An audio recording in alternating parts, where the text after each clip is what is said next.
انتقال زمین کے اوپر جو ہے وہ جو ٹوٹل ایکسپینس ہوتا ہے انتقال کا، ان کی خرچہ ہوتا ہے، اس کو کاؤنٹ کرنے کا اور یہ دیکھنے کا کہ میرا اصل میں جینون خرچہ کتنا ہے، اس کا کیا طریقہ کار ہے اور اس کیسے دیکھ سکتے ہیں۔ تو اس سلسلے میں سب سے پہلے جو ہم نے دیکھنا ہوتا ہے وہ ہوتا ہے اس کا ویلیویشن ٹیبل، جس کو عام طور پہ خسرہ ویلیویشن ٹیبل بھی کہہ دیتے ہیں۔ ہر ضلع کے اندر جو اس کا ڈی سی ہوتا ہے وہ ایک ویلیویشن ٹیبل جو ہے وہ جاری کرتا ہے۔ اس میں اس ضلع کی تمام زمین کا مربع نمبر، قلعہ نمبر، خسرہ نمبر کے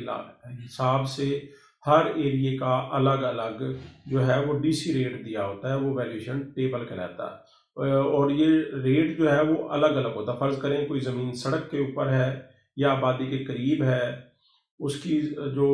ریٹ زیادہ ہو سکتا ہے، اور کوئی جو زمین ہے یا جو رقبہ ہے وہ سڑک سے بہت دور ہے تو اس کا ریٹ جو ہے وہ کم ہو سکتا ہے۔ تو سب سے پہلے اس کا زمین کا ویلیویشن ٹیبل دیکھنا ہوتا ہے۔ یہ ویلیویشن ٹیبل آپ آن لائن بھی دیکھ سکتے ہیں۔ یہ پنجاب گورنمنٹ کی سائٹ ہے es.punjab.gov.pk، وہاں پہ اس کو ہم دیکھ سکتے ہیں۔ اس کے اندر سب سے پہلے جو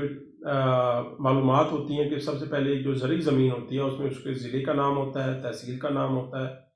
قانون گوئی کا نام ہوتا ہے، پھر وہ لوکیشن ہوتی ہے کہ اس جگہ پہ موجود ہے، قلعہ نمبر، مربع نمبر ہوتا ہے۔ اسی طرح جو رہائشی زمین ہے اس کے بارے میں بھی یہ تمام انفارمیشن اس ویب سائٹ کے اوپر موجود ہوتی ہے، اور اس کے ساتھ اس کا وہاں پہ ویلیویشن ٹیبل یا خسرہ ویلیویشن ریٹ جو ہے وہ چیک کر سکتے ہیں۔ اب آپ نے دیکھنا ہے کہ جب آپ ریٹ دیکھ لیتے ہیں تو اس ریٹ کے اوپر کس حساب سے جو ہے وہ انتقال کی فیس لگتی ہے یا چارج ہو سکتی ہے، اس کے بارے میں ہم آپ کو یہاں پہ بتا دیتے ہیں۔ نمبر ایک ہے اس کا کہ اگر انتقال اس بنیاد پہ کیا جا رہا ہے کہ تصدیق شدہ بیع نامہ ہے،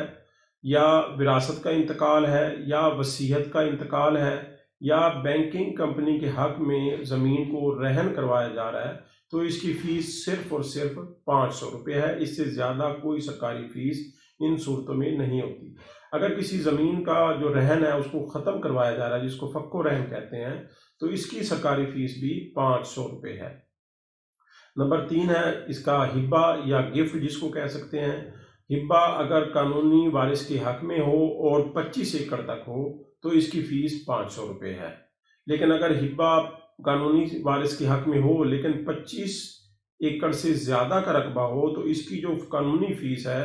وہ ویلیویشن ٹیبل کے مطابق آپ نے کیلکولیٹ کرنی ہے، اور وہ 3% ہوگی۔ 3% کے حساب سے اس کے اوپر وہ جو ہے نا فیس لگے گی۔ اس کے بعد اگر ہبہ قانونی وارث کی بجائے کسی اور شخص کے بارے میں ہو تو اس کے اوپر بھی 3% کے حساب سے جو ہے وہ اس کی انتقال کی فیس لگے گی۔ اگر قانونی وارثان کے درمیان زمین کے بارے میں کوئی تصفیہ ہو اور تصفیے کی روح سے زمین کا انتقال ہونا ہو تو اس کی انتقال کی فیس بھی 500 روپے ہے۔ لیکن اگر زمین کا تبادلہ کر دیا جائے، یعنی کہ 1 ایکڑ کے ساتھ دوسرے زمین ایکڑ کا تبادلہ کرنا ہو اور اس کے لیے انتقال درج کروانا ہو تو اس کی فیس بھی 3% کے حساب سے لگے گی۔ اگر کسی عدالت کی ڈگری ہے، رول آف کورٹ ہے، یا عدالت میں کوئی کمپرومائز ڈگری ہوئی ہے، یا ایسے کسی مقدمے کا فیصلہ ہوا ہے جس کی روح سے کسی کو کوئی زمین ملی ہے یا کوئی رائٹ ملا ہے، تو اس کے اوپر جو فیس ہوگی وہ 2% کے حساب سے ہوگی، جو کلکٹر نے کورٹ فیس ایکٹ کے حساب سے اس کو جاری کیا ہوتا ہے۔ اگر جائیداد کے متعلق صرف حقوق کی منتقلی ہو، یعنی کہ مالکانہ حقوق نہ ہوں، صرف پروپرائٹری رائٹس ہوں، اور اس میں جو فرض کریں ہاؤسنگ سوسائٹیز ہیں یا کوئی کمپنی ہے جو اس کو ڈیولپ کرتی ہے وہ اس کے رائٹس کو ٹرانسفر کر دے، الاٹ کر دے، تو اس کے اوپر جو فیس ہے وہ 2% کے حساب سے ہوتی ہے۔ اب اوپر جتنے میں نے صورتحال بتائی ہیں، اگر کوئی کسی قسم کی ٹرانسفر ہو لیکن اوپر جو 7-8 اب میں نے آپ کو سچویشنز بتائی ہیں ان میں سے کسی کے زمرے میں نہ آتا ہو تو اس کے اوپر بھی فیس جو ہے وہ 3% ہوگی۔ اب یہ بھی دیکھنا ہے کہ اس میں اگر جو